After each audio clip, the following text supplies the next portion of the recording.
कबीर ये तन विष की बेलड़ी, गुरु अमृत की खान। शीस दिए जो गुरु मिले, तो भी सस्ता जाने। कबीर राम कृष्ण से कौन बड़ो, उन्हों भी गुरु की ने। तीन लोक के वो धनी, गुरु आगे आधीन। सात दीप नौ खंड में, गुरु से बड़ा ना कोई। करता करे न कर सके, गुरु कर सोए।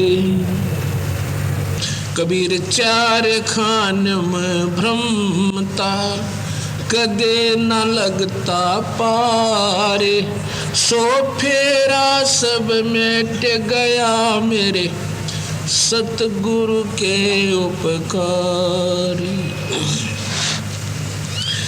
कबीर सात समुद्र की मसी करूं, लेखनी करूं बन राय। धरती का कागज करूं, गुरु गुण लिखा न जाए। कबीर गुरु गोविंद दो खड़े, काके लागू पाए।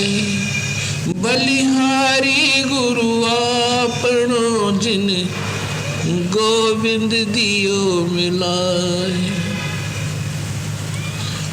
कबीर हरि जय रूठ जा, गुरु की शरण में जाए। कबीर गुरु जय रूठ गए, तो हरि न हो सहाय। कबीर गुरु को सिर पर राखियो, चलियो आज्ञा माई। कह कबीर दास को, तीन लोक भय नाई। आज परमपिता परमात्मा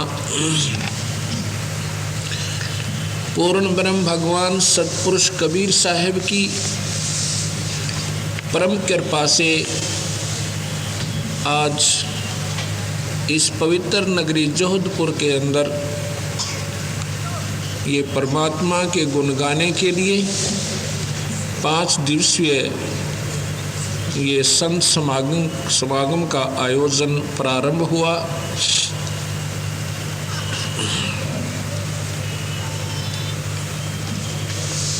तुलसीदास जी कहते हैं, सुत दारा और लक्ष्मी घर पापी के भी हो, ये संत समागम हरि कथा तुलसी दुर्लभ दो। संतान संपत्ति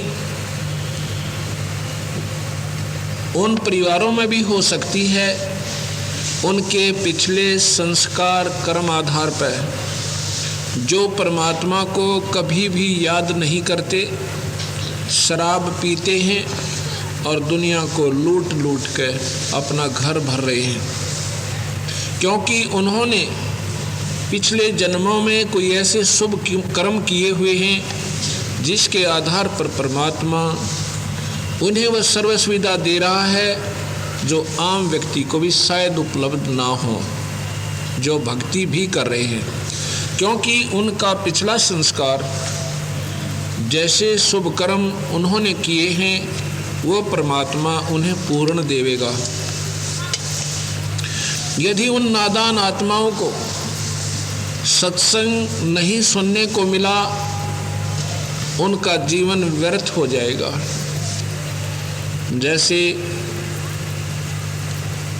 जमींदार अपने पिछले सीजन में जो कनक बीजी थी उसको निकाल के अपने घरों में रख लेता है, और उसको खा रहा है, यदि उसमें से कुछ बीजेगा नहीं तो उसका वो इकट्ठा किया हुआ अन्न एक दिन समाप्त हो जाएगा और वो भूखा हो जाएगा, उसके बच्चे भी भूखे मरेंगे और वो स्वयं भी भूखा होगा। ऐसे ही हम प्राणी पिछले जन्मों में जैसे भी हमने कर्म किए हुए हैं, उनके आधार पर आज हमारा प्रारब्ध बना है। उसके अंदर जिनके शुभ कर्म अच्छे हैं, आज उनके हर सुविधा उपलब्ध है, कार हैं, कोठी बनी हुई हैं और खूब अच्छे टेलीविज़न लगे हुए हैं, सब सुविधाएं हैं, क्योंकि परमात्मा किए हुए का भाग्य कर्म इस जीव को अवश्य देता है। यदि वो आगे के लिए बीज नहीं बीजेंगे, अर्थात शुभ कर्म नहीं करेंगे, तो वो प्राणी अपने किए हुए पुण्य कर्म को समाप्त करके और फिर 84 लाख जोनियों में चले जाएंगे।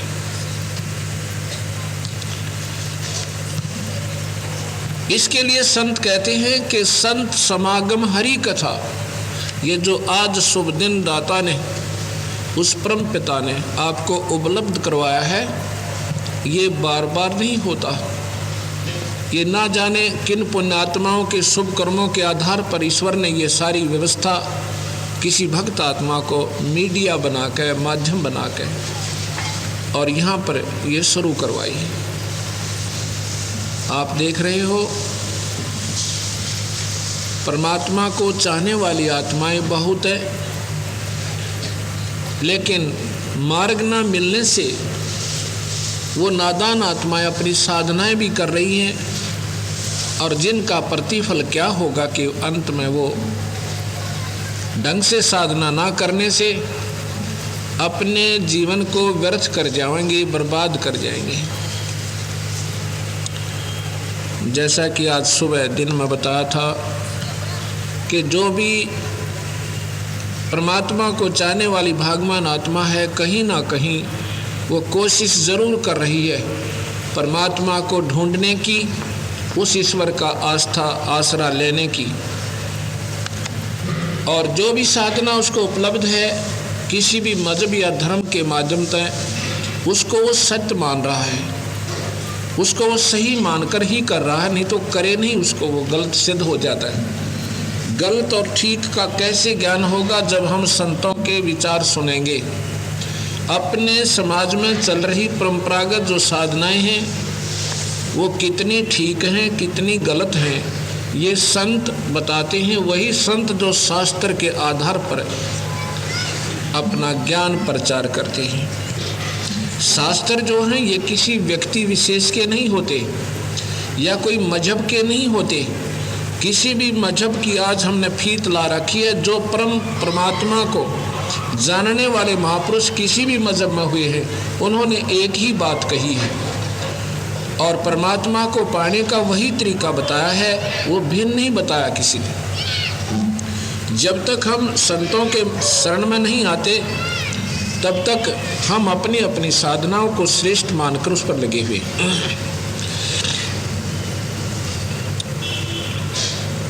सत्संग उसका नाम होता है जो सत्य का निर्णय करे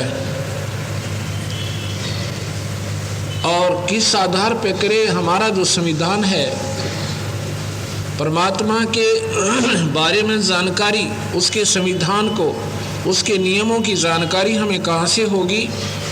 यदि हमने ब्रह्म साधना करनी है तो गीता जी एक अनमोल शास्त्र है और वेद भी उसी का प्रमाण देते हैं। वेदों, 3 वेदों में भक्ति मार्ग है। एक वेद जो है वो भक्ति का नहीं है। ऋग्वेद, यजुर्वेद और सामवेद ये 3 भक्ति मार्ग के हैं। अथर्ववेद जो है वो साइंस के हिसाब किताब का है। उन तीनों वेदों में वर्णित विधि, उनका ही सार गीता में भगवान ने पुनर्फिर रचा। यदि आपने ब्रह्म साधना करनी है तो गीता जी और वेदों के आधार पर, अन्य किसी भी शास्त्र के आधार पर साधना नहीं बनेगी।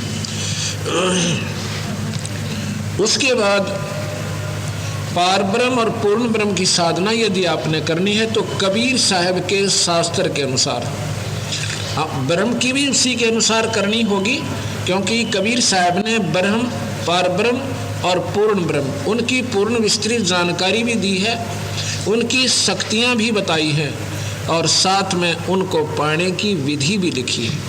गीता जी में क्या है कि परमात्मा ब्रह्म, परब्रह्म और पूर्ण ब्रह्म का पूर्ण विवरण है, लेकिन जानकारी प्राप्ति यानी उससे लाभ लेने का वे ऑफ वर्शिप केवल ब्रह्म तक की है।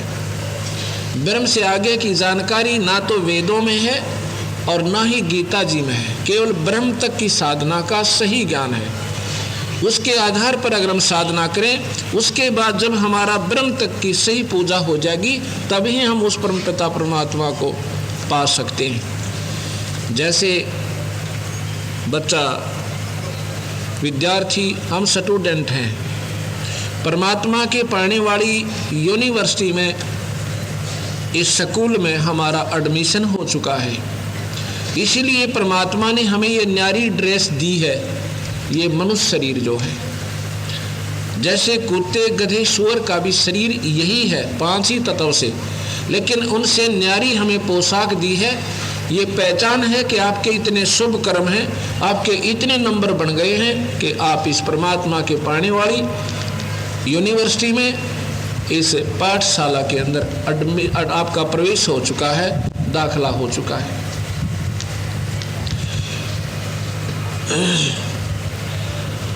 तो जब हम उस परमात्मा को पाने की चेष्टा करें तो करें कैसे, ये संत बताते हैं। और जो हम आपको बताएंगे वो आपने एक नई नई बातें लगेंगी, लेकिन कुछ ही दिनों में अगर आप लगातार ये 5 दिन दोनों टाइम सत्संग सुन लेना, आप इतना पश्चाताप करोगे, हे परमात्मा, हे मालिक, हम आँखें होते हुए अंधे हुए, हमारे पास शास्त्र रहे, गीता जी रही और पुराण हमारे पास है, वेद भी उपलब्ध हैं। अब वेदों का सरलार्थ भी उपलब्ध है, गीता जी का हिंदी अनुवाद भी उपलब्ध है। हाँ, इतना ज़रूर रहा है कि जिन्होंने पूर्ण परमात्मा का सही ज्ञान नहीं था, उन अनुवादकर्ताओं ने गीता जी को सही ढंग से सुलझा नहीं पाए, लेकिन शब्दार्थ सही किया, कई जगह शब्दार्थ को भी गलत किया। गीता जी में 18वें अध्याय का 47वां श्लोक है, उसमें भगवान कह रहे हैं कि अर्जुन, अपनी शास्त्र अनुकूल सही साधना को दूसरों की सुनियोजित बढ़िया लगने वाली शास्त्रहीन गुणहीन गुण रहित साधना को उनकी तड़क बड़क देख कर नहीं त्यागनी चाहिए।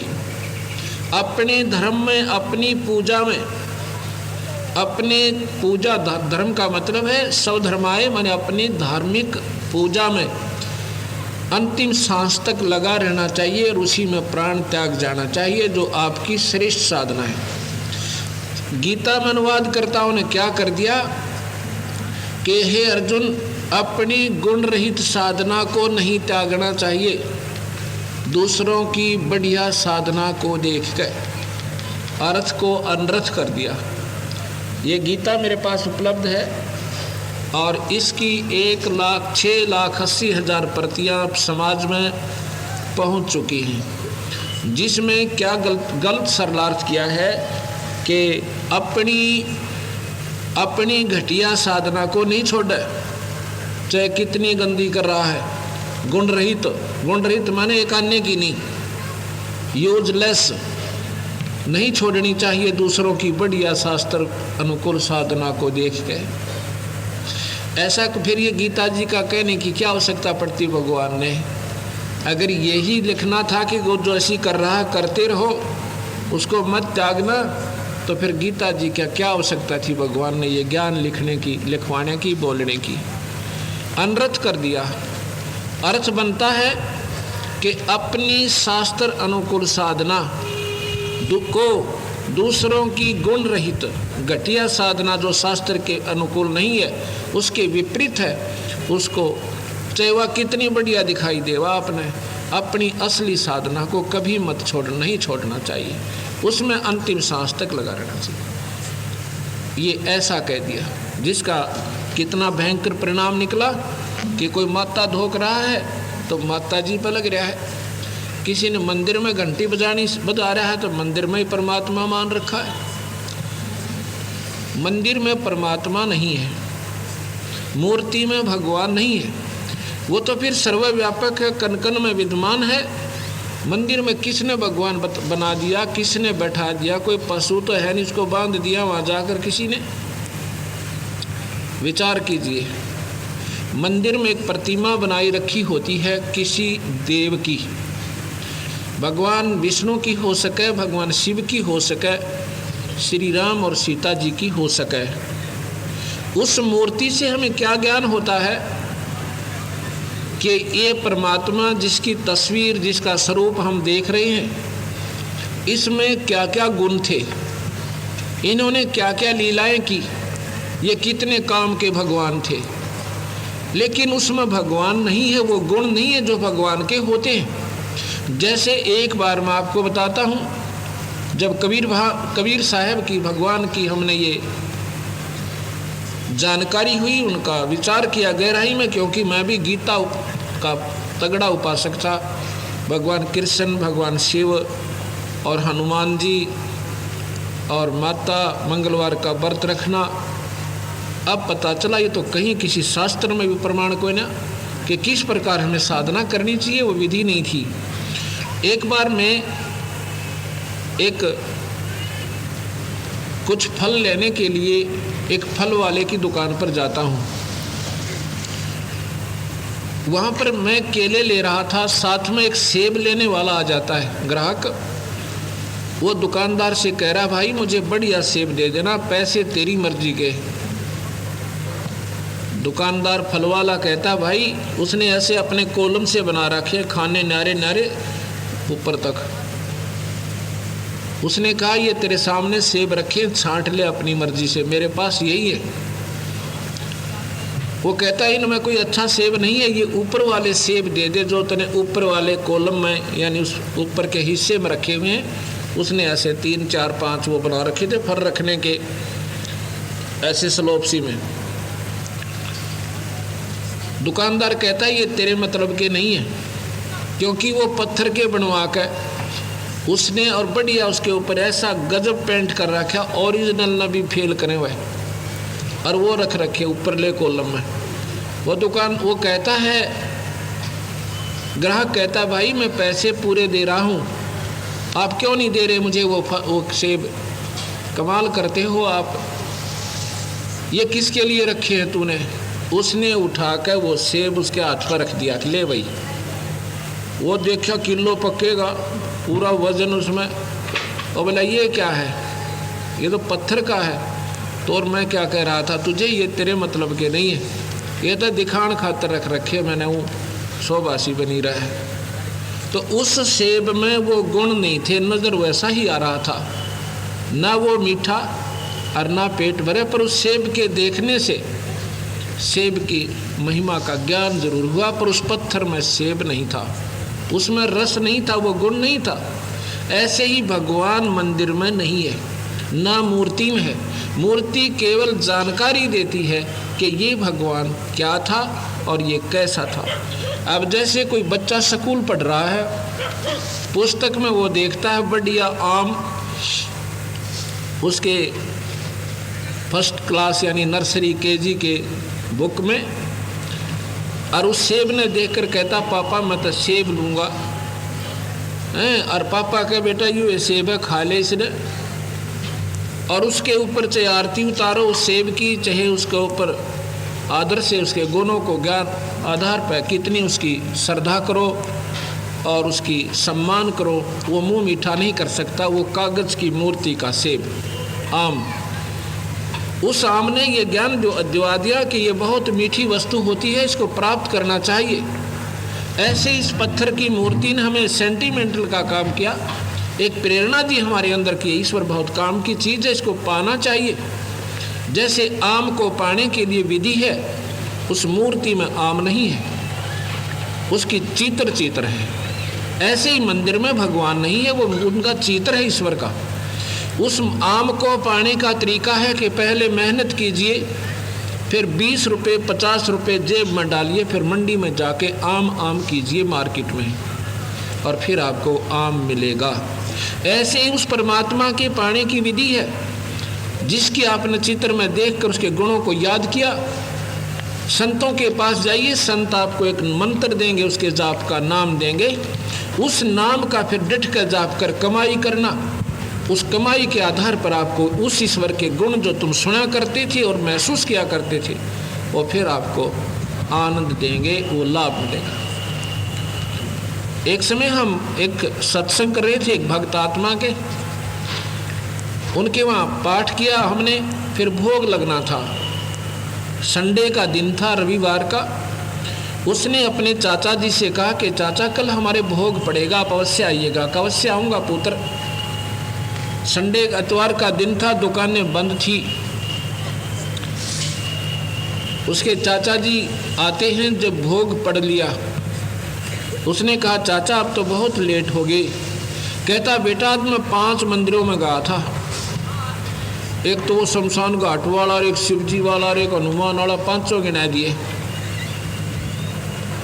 अब कोई पूछे उस नादान व्यक्ति ने, आपके यहाँ मान लीजिए कोई पानी की टैंकी बनी हुई है पीने का, और उसमें टूटियां लगी हैं 5-6, आप उनको जाते ही टूटी को खोलोगे, नल को, अगर पानी आ गया, उसमें पानी चल पड़ा, आप पीकर पानी और चल पड़ोगे उसको बंद करके। आप दूसरी को भी नहीं चेक करोगे इसमें पानी है या नहीं, या करोगे? नहीं करोगे। अगर उसमें पानी नहीं है तो दूसरी भी खोलेंगे, उसमें भी नहीं है तो तीसरी भी देखेंगे, और चौथी भी देखेंगे, 5वीं भी देखेंगे। पानी नहीं है तो देखेंगे, है तो नहीं चेक करेंगे।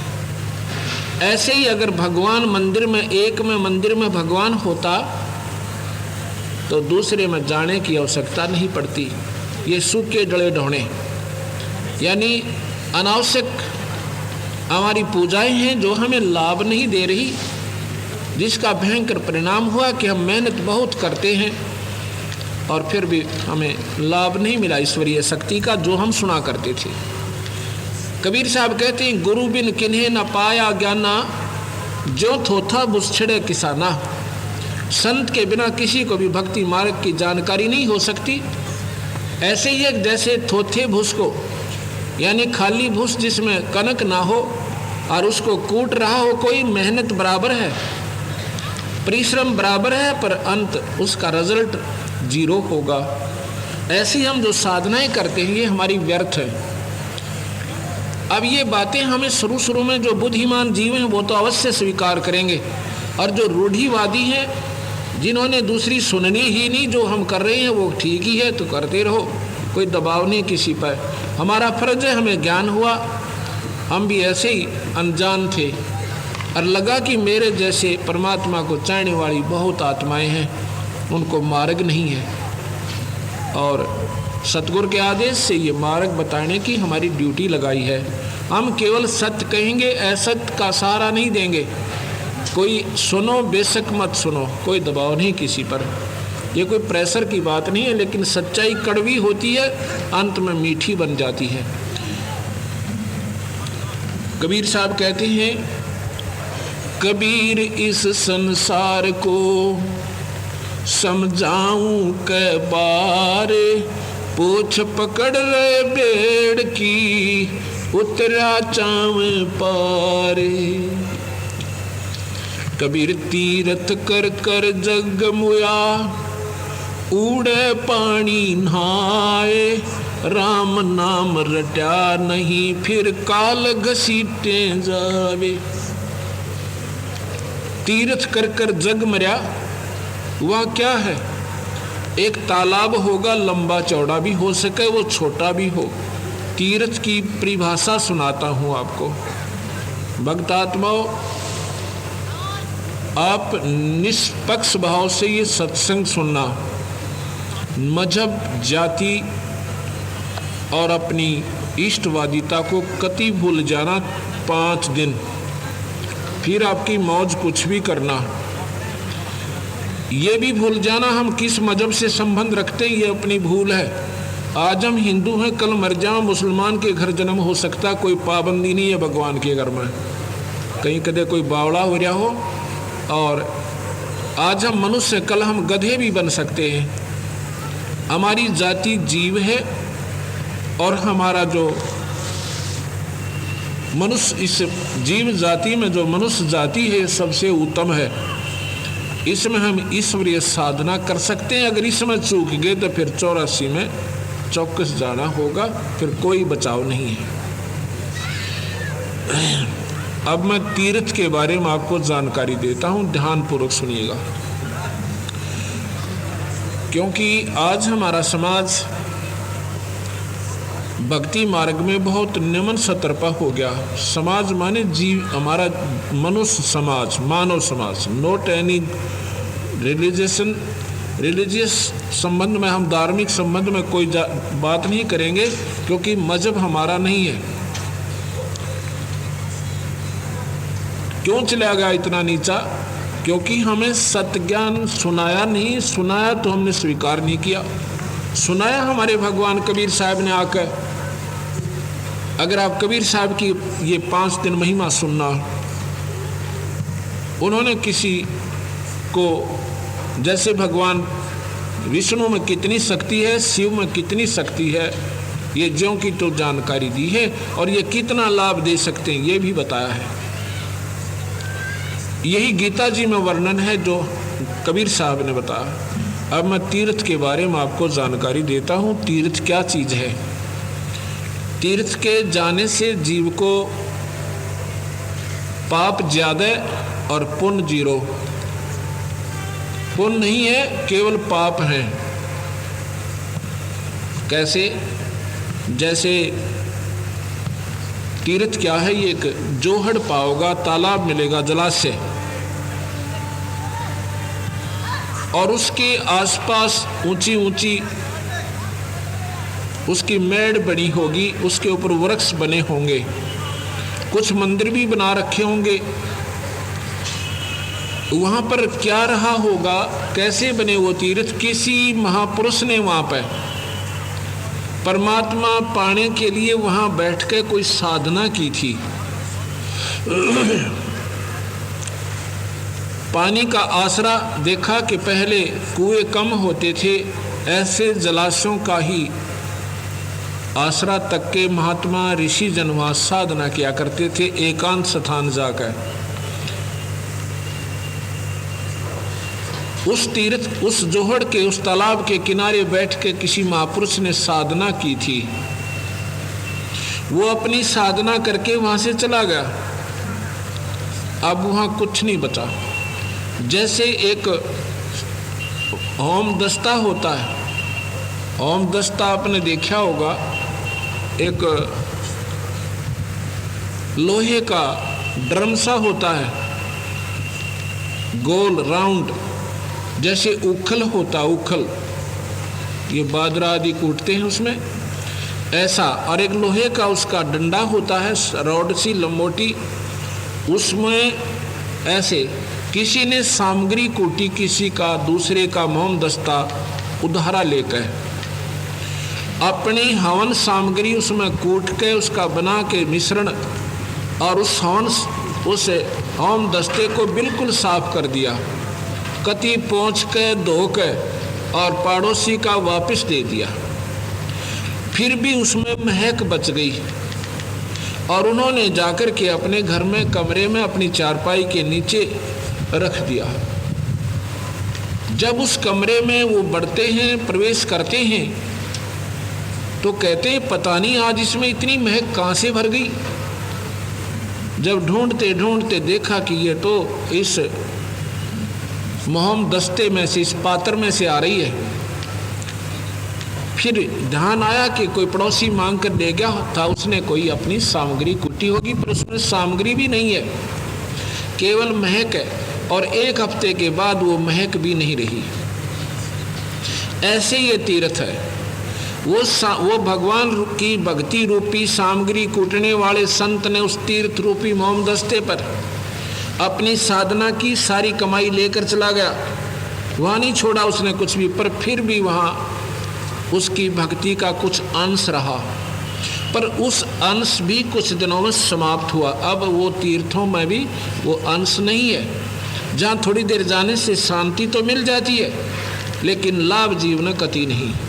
वो तो जैसे उस ऋषि ने अपनी सामग्री कुटी थी और वो ढेर कर लिया था अपनी कमाई का, ऐसे ही करेंगे तो हमें लाभ होगा, उस तीर्थ पर लाभ नहीं है। इस उद्देश्य से बंदी छोड़ कहते हैं कि तीर्थ कर कर जगमुआ, उड़े पानी नहा, राम राम रट्या नहीं, फिर काल घसीटे जा। भगवान की भक्ति बनी नहीं, और ये काल भगवान ये फिर इस जीव को परमात्मा के भजन बिना केस पकड़ के उठा ले जाता है। ये काल कौन है? आज दिन में मैंने बताया था, आपने सुना भी होगा बहुत से महापुरुषों ने, भक्त आत्माओं ने। ये काल जो है ये ब्रह्मा विष्णु महेश का पिता है, और शेरा वाली अष्टंगी इसको प्रकृति देवी भी कहते हैं। ये इनकी माता है। और हम भी सभी सतलोक में रहते थे, वहाँ में बहुत आनंद था, वहाँ बहुत सुख था, किसी प्रकार का कोई शरीर में कष्ट नहीं था, कोई जन्म मरण नहीं था। हम उस सुख को अब ढूंढ रहे हैं जिसको हम खो चुके अपनी नादानी और मूर्खता हैं, उसी की आज हम तलाश कर रहे हैं, लेकिन वो सुख अब नहीं मिल रहा। हम सुख चाहते हैं कि शायद ज़्यादा संपत्ति हो जा, घर में धन घना हो जा, शायद हमें सुख होगा, पर कति नहीं।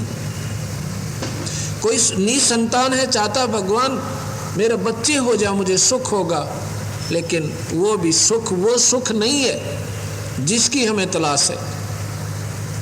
उसके बाद धनी पुरुष सोचता है कि शायद राजा सुखी होगा, लेकिन राजा को देखो वो कति सुखी नहीं बेचारा।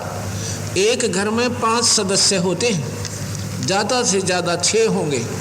उनकी परवरिश उनकी देख रेख में एक परिवार का जो मुखिया होता है वो तंग पा लेता है, और राजा ने ये करोड़ों व्यक्तियों की चिंता बन जाती है, वो कति सुखी नहीं। उसके सब बच्चे हो जाते हैं जिनका वो नरेश बन जाता है, जिनका मालिक बन जाता है, वो कति सुखी नहीं। उसको तो इंजेक्शनों से नींद आती है। जब कोई ऐसा देश में कोई घटना घट जाती है, उसको हर पॉइंट पर दर्द होता है बेचारे को, वो कति सुखी नहीं। पर हमें मां सुखी नजर आता है। राजा सोचता है शायद इंद्र सुखी होगा जो स्वर्ग राज है, स्वर्ग का किंग है, राजा है, लेकिन इंद्र भी महादुखी। इंद्र कैसे दुखी? अपनी कमाई भोग के फिर गधा बनेगा आकर के भरत मंडल में। इंद्र का राज 72 चौकड़ी युग का होता है। इसके बाद भी उसकी दुर्गति क्या होगी कि वो गधा बनेगा। जब मृत मंडल में उसका वहाँ समय पूरा हो जाएगा स्वर्ग में, फिर गधा बनेगा। उसको कोई सुख नहीं है। इंद्र सोचता शायद ब्रह्मा विष्णु महेश सुखी होंगे, ये भी महादुखी। कैसे? भगवान विष्णु के अवतार भगवान राम और कृष्ण आए थे। अगर उनका जीवन हम देख लें, भगवान का, आदमी की नींद हराम हो जाए। भगवान राम का जीवन देखो, पैदा हुए, कुछ दिन के बाद ब्याह हुआ, ब्याह के तुरंत बाद वनवास हुआ, वनवास से सीता हरण हुआ, वहाँ 12 वर्ष तक युद्ध हुआ, और उसके बाद सीता घर आई। घर से सीता का निकासन, पति पत्नी न्यारे न्यारे, सुख नाम की चीज नहीं। उसके बाद भगवान कृष्ण की जीवन लीला देखो। ये काल सभी को नचा रहा है, अपने बच्चों को भी नहीं बख्शता। ये भगवान कृष्ण की लीला देखो। जेल में जन्म हुआ, कभी पूतना मारने जाती है, कभी केसी मारने जावे, कभी मामा दुश्मन हो गया कंस, बच्चा ने भी मरवा दे, और फिर चारण जैसे पहलवान से मामा कुश्ती कराओ अपने भांजे की, जो जान से भी प्यारा हो, सब बहन का बेटा होता है। और उसके बाद फिर कभी शिशुपाल से लठ बाजे, कभी जरासिंह आ रहा है, कभी काल्यवन ने चढ़ाई कर दी, और अंत में भगवान कृष्ण का सर्वनाश हुआ उनकी आँखों के सामने। ये ध्यान से सुनना भाई, भगवान कृष्ण का सर्वनाश भगवान के सामने हुआ, कोई बचाव भगवान नहीं कर सका। यादव कुल का उसके बेटा भी मरा प्रद्युम्न, उनका पोता मर गया अनिरुद्ध, और साथ में भगवान कृष्ण को तीर मार के हत्या कर दी गई। और भगवान की 16,008 रानियां थी, 8 रानियों ने आत्महत्या करी, और 16,000 को जब अर्जुन ले जा रहा था, दिल्ली ला रहा था, मथुरा से इंद्रप्रस्थ ला रहा था, रास्ते में भीलों ने उनको कईयों को तो छीन लिया, उनका अपने साथ ले गए, उनके गहने लूट ले गए, अर्जुन की पिटाई कर गए, उससे वो धनुष भी नहीं चला।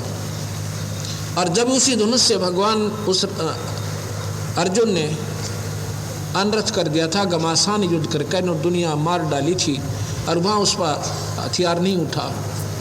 ये सब उस काल के खेल हैं। सभी को ऐसे जब इसने अनरथ करवाना होता शक्ति दे दी, और फिर उससे छीन ली, वो पेटो दुनिया में। तो ये भगवान भी आपने, मेरी दृष्टि से ये सुखी थी को नहीं, और आपने सुखी लगते हैं तो बहुत अच्छा है। यहाँ कबीर साहब कहते हैं सुख होगा बिरा सतलोक में जाकर, यहाँ सुख नहीं है। भाई तन दर सुखिया कोई न देखा, जो देखा सो दुखिया हो, उदय अस्त की बात करते हैं, मन सबका किया विवेका हो। काओ तन धर सुखिया कोई न देखा, जो देखा सो दुखिया हो, उदय अस्त की बात करते हैं, मन सबका किया विवेका हो, सबका किया।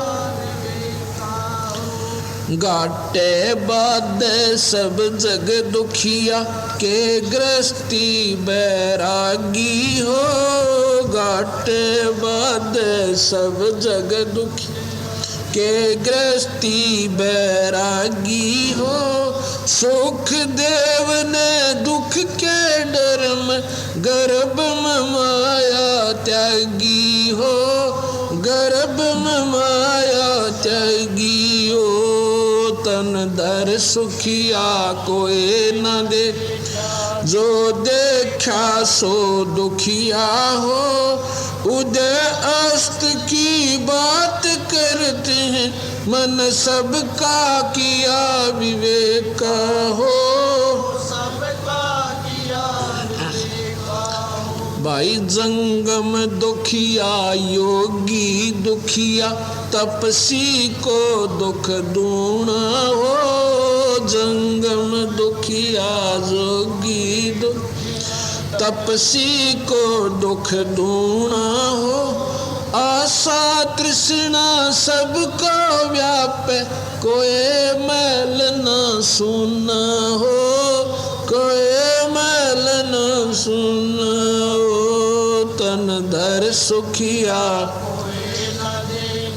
जो देखा सो दुखिया हो, उदय अस्त की बात करते हैं, मन सबका किया विवेका हो, सबका किया विवेका हो। साच कहूँ तो जग नहीं माने, झूठ कही ना जाई हो, साच कहूँ तो जग नहीं मान, झूठ कही ना जाई हो।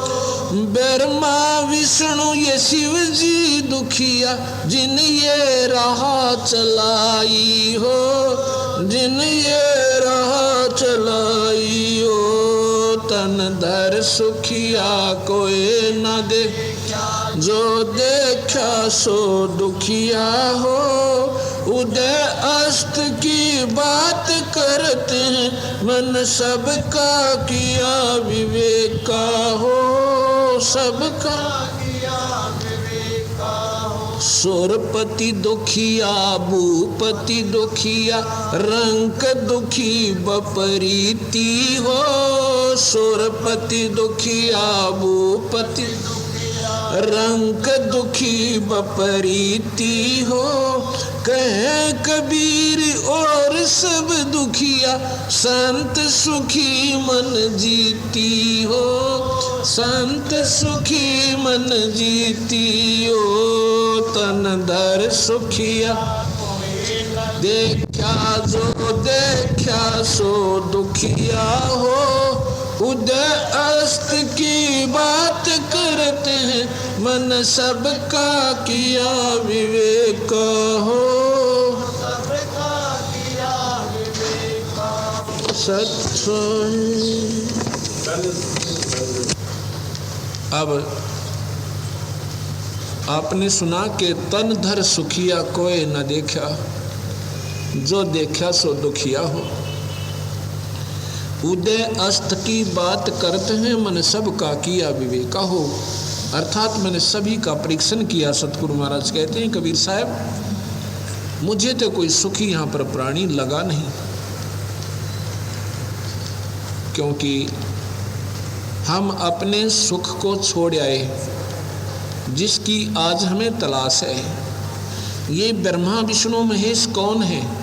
ये हमारे जैसी ही आत्माएं हैं। ये क्या करता है? ये काल भगवान जो गीता के 11वें अध्याय में 32वें श्लोक में कहता, मैं काल हूँ अर्जुन और सभी को खाऊंगा, किसी को नहीं छोड़ूंगा। उसी को कबीर साहब कहते हैं ये काल कसाई हसत है और सर्वलोक को खा।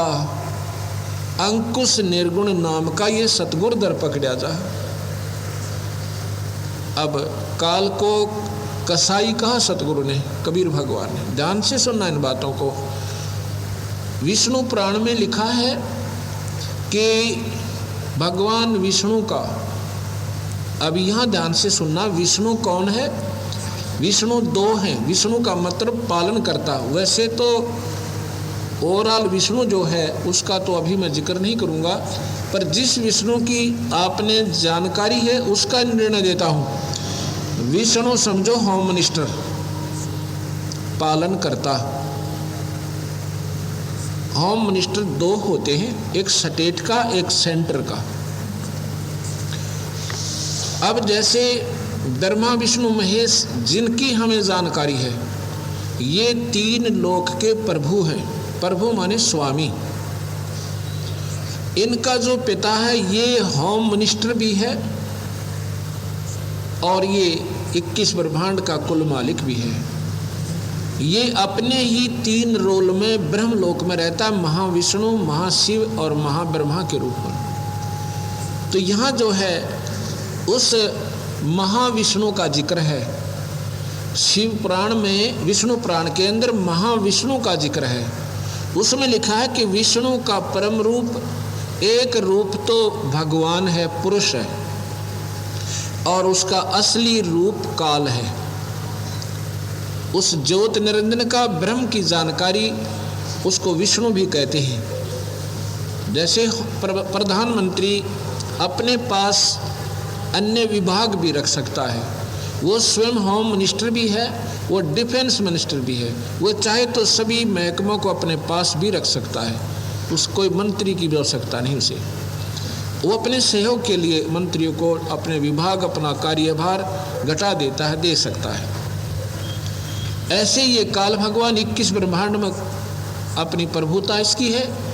इसने अपने पुत्रों को इन विभाग दे रखे हैं। ब्रह्मा को ये शरीर बनाने का, विष्णु अपने जो नियमन विष्णु, जो सेकंड नंबर के विष्णु हैं, यानी स्टेट में के मंत्री हैं, और उस अपने पुत्र को एक को विष्णु बना रखा है और एक को ही संहार करने के लिए मारने की ड्यूटी ला रखी है। ये तीनों पुण्य आत्मा है। परमात्मा, परमात्मा की परिभाषा बताऊं आपको कैसी होती है। परम का मतलब है श्रेष्ठ, उत्तम, नेक आत्मा। ये इतनी नेक आत्मा, जैसे भगवान शिव ने जब सागर मंथन हुआ था, इतना कृत्या जहर था कि अगर वो पानी में या पृथ्वी पर डल जाओ तो पृथ्वी नष्ट हो जाए। भगवान ने इन जीवों की रक्षा के लिए भगवान शिव ने परमार्थवश यानी नेक आत्मा होने के कारण स्वयं स्वीकार कर लिया। इससे बड़ी परमात्मा, श्रेष्ठ आत्मा, नेक आत्मा नहीं हो सकती। भगवान विष्णु कितनी नेक आत्मा है कि भृगु ऋषि ने इनकी छाती में लात मारी और फिर भी कहा ऋषिवर आपको चोट तो नहीं आ गई। ये परमात्मा, नेक आत्मा, पर इनकी ड्यूटी ऐसी होगी जो इनके बस से बाहर है। जैसे कितना ही अच्छा कोई जर्नल है मिलिट्री का, मार्शल है मिलिट्री का, कितनी प्रेमी आत्मा है, कति दयालु भी है, कीड़ी भी मार कर प्रसन्न नहीं है, लेकिन जब गवर्नमेंट आदेश होगा कि हमला करो तो उसने करना पड़ेगा और हत्या भी करनी पड़ेगी, उसकी ड्यूटी है बेचारे की। ऐसे ही भगवान शिव एक नेक आत्मा है, परम आत्मा है, दयालु भी हैं ये, लेकिन जब इनका आदेश है उस काल का तो ये अपने कर्तव्य को पूरा करता है। इसलिए इनको इनकी संहार करने की ड्यूटी काल ने ला रखी है, क्योंकि उस काल भगवान ने 1 लाख जीव रोज खाने होते हैं, उसको श्राप लगा है। यहाँ पर शंका उत्पन्न होती है आपको कि जीव तो अमर बताते हैं, वो खाता क्या है? ये आगे चल के थोड़ा सा प्रश्न हम जब सृष्टि रचना सुनाएंगे आपको, अपने आप आपके सामने वो सारा सुलझेगा, क्योंकि ये प्रसंग न्यारा हो जाता है। तो यहाँ ये काल भगवान जो है इसकी 1000 भुजा है, ब्रह्मा विष्णु महेश की 4 भुजाएं हैं। ये ध्यान रखना इस सारे सत्संग में। काल की 1000 भुजा हैं, उसको ज्योति निरंजन भी कहते हैं, उसको ब्रह्म भी कहते हैं, उसको क्षर पुरुष भी कहते हैं, इसको ब्रह्म भी कहते हैं। और इसके ही 3 पुत्र हैं। जो प्रसंग चल रहा था विष्णु पुराण में लिखा है कि इसका एक रूप तो विष्णु का भगवान है और दूसरा असली रूप इसका काल है, परम रूप इसका काल है। ये विष्णु पुराण मेरे पास रखा है और नहीं आप ले सकते हो, 50 रुपये में 60 में आएगा, कहीं से ले लेना, धार्मिक दुकान पड़ता है, और उसमें पढ़ लेना। उसमें यही लिखा है भगवान कैसे है और काल कैसे है। भगवान कैसे लगता है, जैसे सारी सुविधाएं दे रखी, यहाँ पर पानी, पृथ्वी और वायु, और कितना बढ़िया काजू, किशमिश, सेब, संतरे और कनक, दूध, दही, घी, मक्खन। तो इस दृष्टिकोण से तो ये हमारा पालन करता है, एक भगवान नजर आवे कि कितना अच्छा भगवान जिसने सारी सुविधा दे रखी। लेकिन जब मारे तब उस में ये काल होता है, कसाई होता है। असली रूप इसका काल है, जैसे कसाई बकरे पाला है। क्योंकि हर सत्संग में नई आत्मा आती है और जब तक हमें यथार्थ ज्ञान नहीं होगा तब तक हम ये अनजान साधना चौथे युग में आगे करते करते अभी तक हमारा पीछा छूटा नहीं। आज उत्पन्न नहीं हुए, हम कोई सोचा हम अभी जोधपुर में पैदा हुए हैं या आसपास के गांव में अभी जन्म हुआ होगा 20, 30, 50 वर्ष पूर्व, नहीं, असंख्यों जन्म, असंख्यों युग हो गए हम इस काल साधना को करते करते। हमारी दुर्गति होते होते हम अपने मूल स्थान को भूल आए। जब तक वहाँ नहीं जालेंगे तब तक हमें कोई स्थायी सुख नहीं हो सकता, अस्थायी सुख रहेगा। जैसे कसाई बकरे पालता है, उन बकरों को सर्व सुविधा प्रदान करे और उसमें उन नादान पशुओं को वो कसाई अपना मालिक नजर आवे, क्योंकि पानी पिलावे, घास खिलावे और ऊपर छाया कर रखी चारों तरफ हिंसक जानवरों से बचने के लिए, और रक्षार्थ एक हमारी जो फेंसिंग कर रखी चारों तरफ हमारे, उसने बाड़ लगा रखी। जब वो कसाई उन बकरों के बाड़े में जाता है, वो नादान उससे प्यार करते हैं, उससे लाड करते हैं, उसके ऊपर ऐसे पैर डाल के अपना पूर्ण प्यार दर्शाते हैं कि हमारा मालिक आ गया। और वो ये देखता है ऐसे हाथ लगा के, ये कै किलो का होगा, कितना मांस है इसमें, और वो नादान उसको अपना भगवान समझ कर उसको चाटते हैं जीभ से। और उसका दृष्टिकोण क्या होता है, ये कितने कितने किलो के हो गए, ना कौन पानी प्यावर, कौन छाया दे। और फिर वो निकाल ले जाता, किसी का बेटा आओ, किसी बकरे की बेटी आओ, चाहे माँ आओ चाहे बकरा आओ, एक हिसाब से हाँक ले जाता है और उनको जाते काट दे। उसका परम रूप यानी कसाई है। एक रूप तो मालिक दिखे, असली रूप उसका कसाई है। ऐसे ही ये निरंजन काल भगवान, एक रूप तो वो भगवान दिखे और दूसरे में वो सबको मारे और सबको खावे, उसका परम रूप काल है। ये विष्णु पुराण में लिखा है। कदे कोई न सोचा महाराज जी वहीं पीछे पड़ रहे हैं इनका, वे काल काल कर रहे हैं। ये लिखा हुआ है न्यू का न्यू। और स्वयं भगवान के गीता में मैं काल हूँ अर्जुन, और एक ने नहीं छोड़ू, सब न खाऊंगा। अब कबीर साहब कहते हैं नादानो, जो स्वयं का मैं काल हूँ सबको खाऊंगा, तो फिर कोई सोचा, कौन दिमाग पर जोर नहीं दिया तुमने। अब मैं आपको थोड़ी सृष्टि रचना सुनाऊंगा, तब आपकी ये सारी कहानी आपके हृदय में समावेगी कि वाकई बात यूं की यूं है। जैसा कि दिन में मैंने बताया था कि ब्रह्मा विष्णु महेश ये शेरा वाली के पुत्र हैं, अष्टंगी के, इसको प्रकृति भी कहते हैं, और काल इनका पिता है। ये वेद शास्त्रों में लिखा है, और गीता जी के 14वें अध्याय का 3रा, 4था, 5वां ये श्लोक पूर्ण प्रमाण देते हैं। अब ये काल और हम अब यहाँ पर कैसे आए, अब आपको सुनाता हूँ कि पहले यहाँ कोई ब्रह्मांड नहीं था, केवल एक सत्यलोक है, वो था। वहाँ पर सतपुरुष, पूर्ण ब्रह्म, परम अक्षर ब्रह्म, 3 मैंने आपको भगवान बताए, और गीता जी ने भी यही प्रमाण दिया। 3 परमात्मा हैं, एक क्षर, एक अक्षर पुरुष, एक क्षर पुरुष, एक अक्षर पुरुष और एक नी अक्षर पुरुष यानी परम अक्षर पुरुष।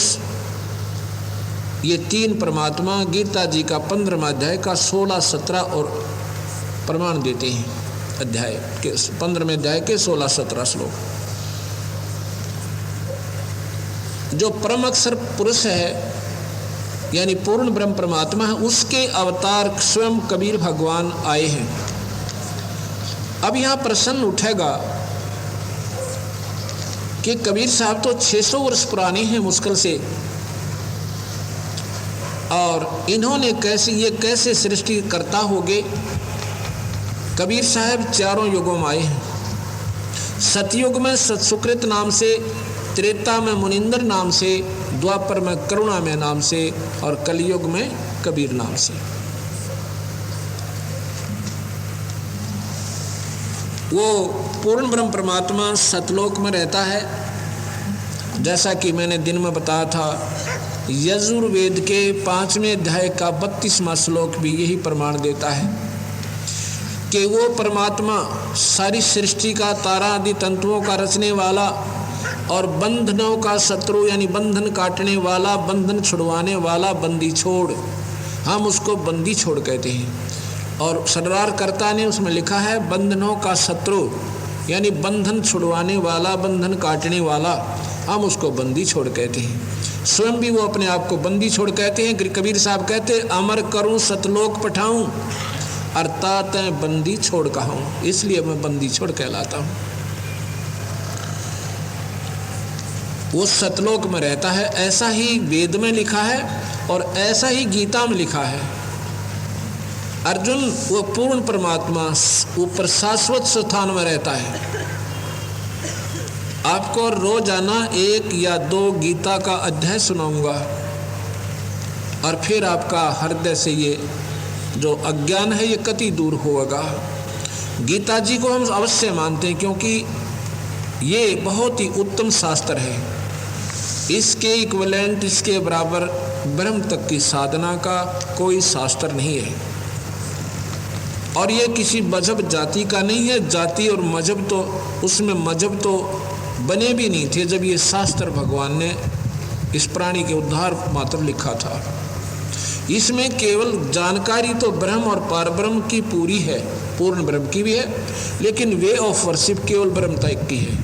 इस करके साधकों ने 80, 88 हजार वर्ष गीता के आधार पर साधनाएं तो की, लेकिन मुक्त नहीं हुए, क्योंकि वो स्वर्ग महास्वर्ग और फिर 84 लाख दुनियाओं में उनका चक्कर बना रहा। गीता में यही लिखा है, अर्जुन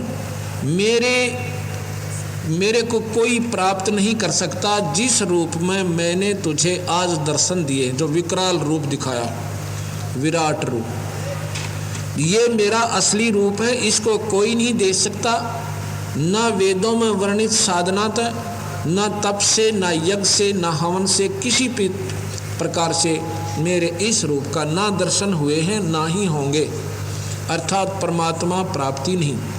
ये लिखा है कि गीता जी में ओम जाप है, यज्ञ हवन है, अगर इनको ढंगते करे, विधिवत कर ले, तो इस जीव का काफ़ी वर्षों तक, काफ़ी युगों तक, हजारों युगों तक जन्म मरण बच सकता है।